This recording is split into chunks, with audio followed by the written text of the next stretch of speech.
Pride and Prejudice by Jane Austen. Chapters 4 and 5. Chapter 4.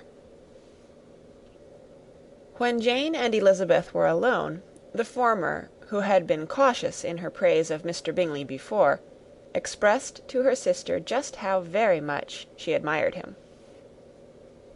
"He is just what a young man ought to be," said she, "sensible, good-humoured, lively, and I never saw such happy manners, so much ease, with such perfect good breeding." "He is also handsome," replied Elizabeth, "which a young man ought likewise to be, if he possibly can.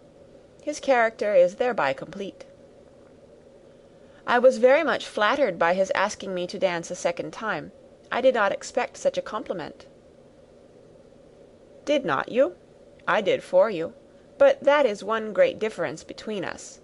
Compliments always take you by surprise, and me never." "What could be more natural than his asking you again? He could not help seeing that you were about 5 times as pretty as every other woman in the room. No thanks to his gallantry for that. Well, he certainly is very agreeable, and I give you leave to like him. You have liked many a stupider person." "Dear Lizzy!" "Oh, you are a good deal too apt, you know, to like people in general. You never see a fault in anybody. All the world are good and agreeable in your eyes. I never heard you speak ill of a human being in your life." "I would not wish to be hasty in censuring anyone, but I always speak what I think." "I know you do, and it is that which makes the wonder. With your good sense, to be so honestly blind to the follies and nonsense of others. Affectation of candour is common enough, one meets with it everywhere. But to be candid without ostentation or design, to take the good of everybody's character and make it still better, and say nothing of the bad, belongs to you alone. And so you like this man's sisters too, do you? Their manners are not equal to his."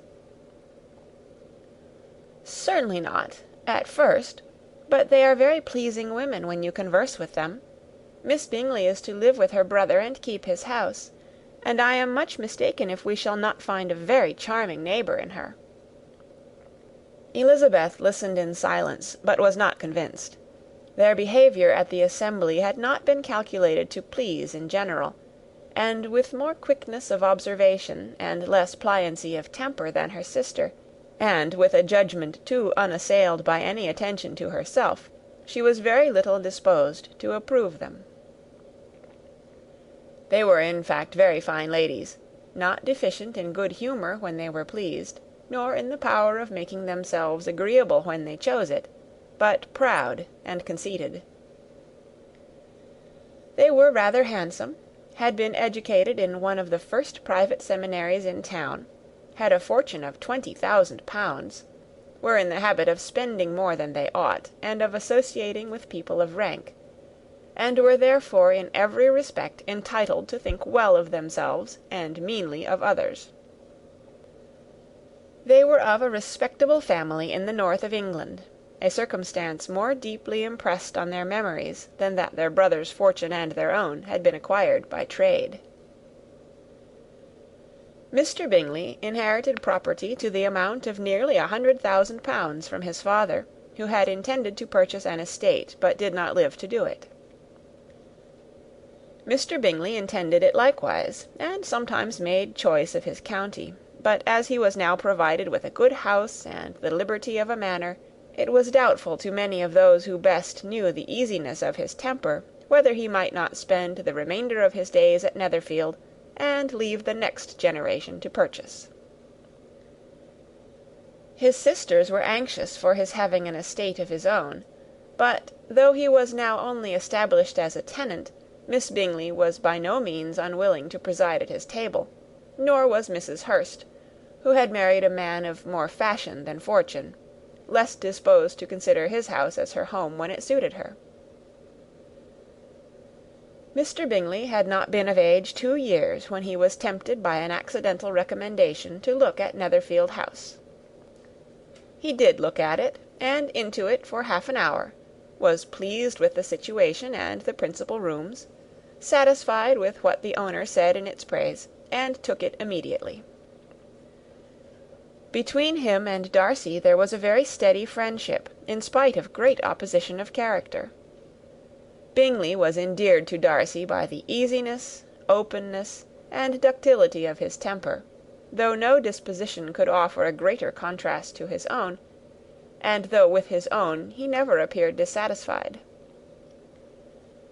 On the strength of Darcy's regard, Bingley had the firmest reliance, and of his judgment the highest opinion. In understanding, Darcy was the superior. Bingley was by no means deficient, but Darcy was clever.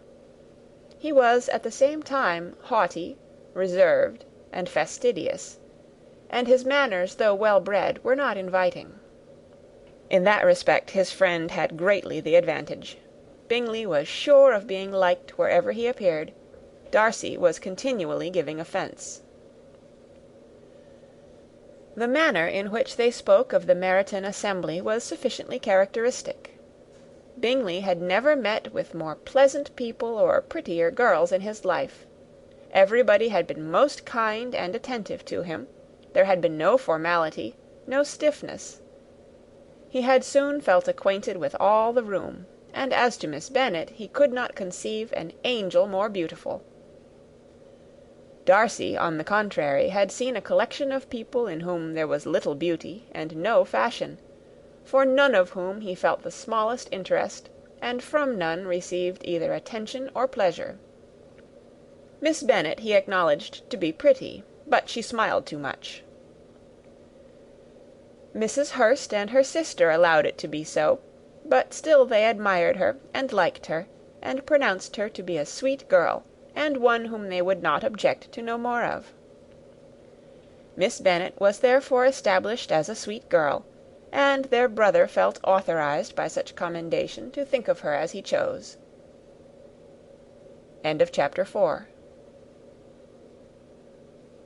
Chapter 5. Within a short walk of Longbourn lived a family with whom the Bennets were particularly intimate. Sir William Lucas had been formerly in trade in Meryton, where he had made a tolerable fortune, and risen to the honour of knighthood by an address to the king during his mayoralty. The distinction had perhaps been felt too strongly.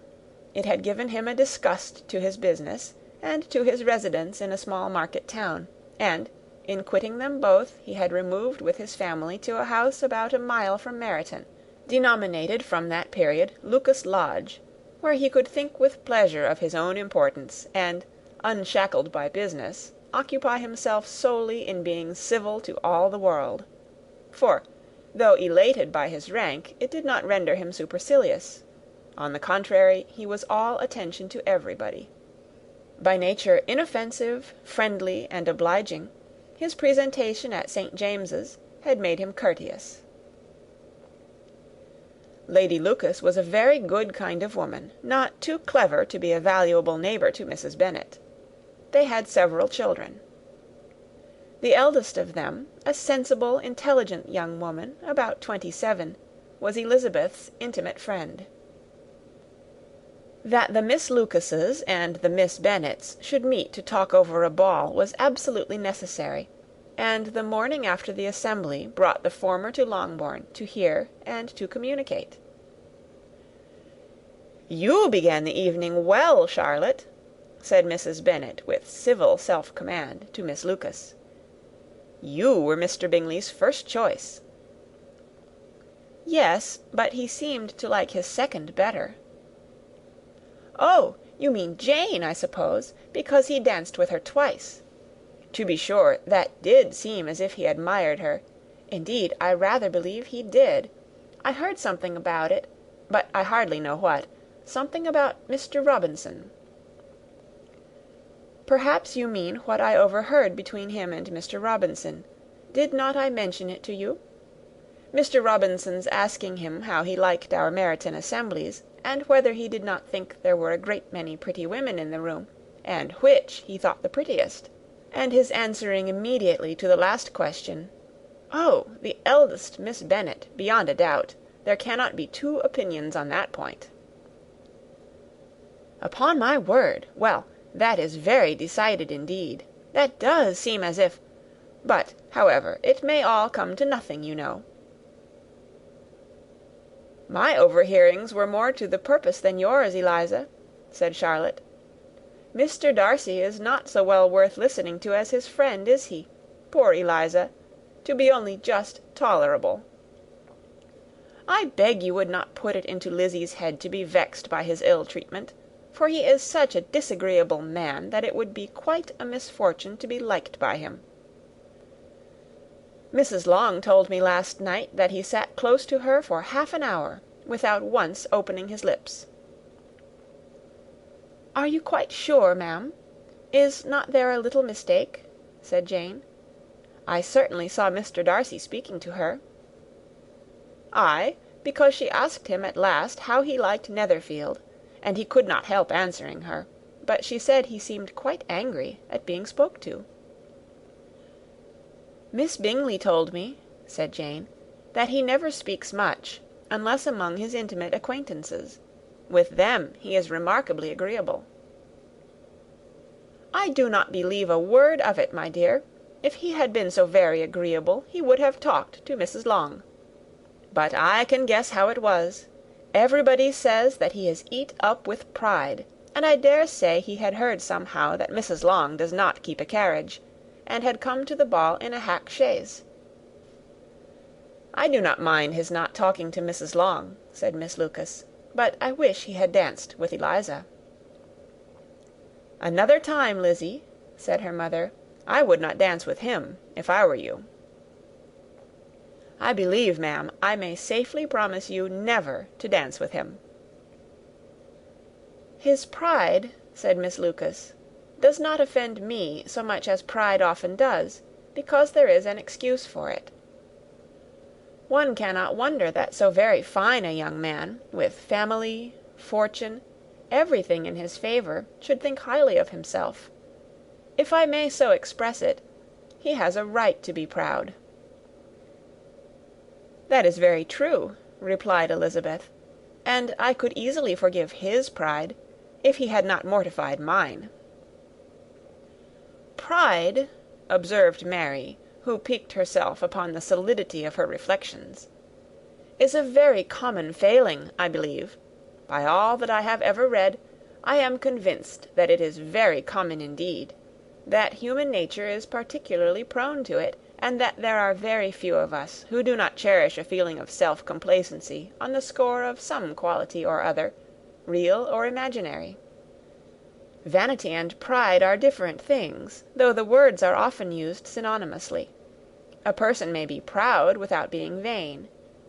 Pride relates more to our opinion of ourselves, vanity to what we would have others think of us."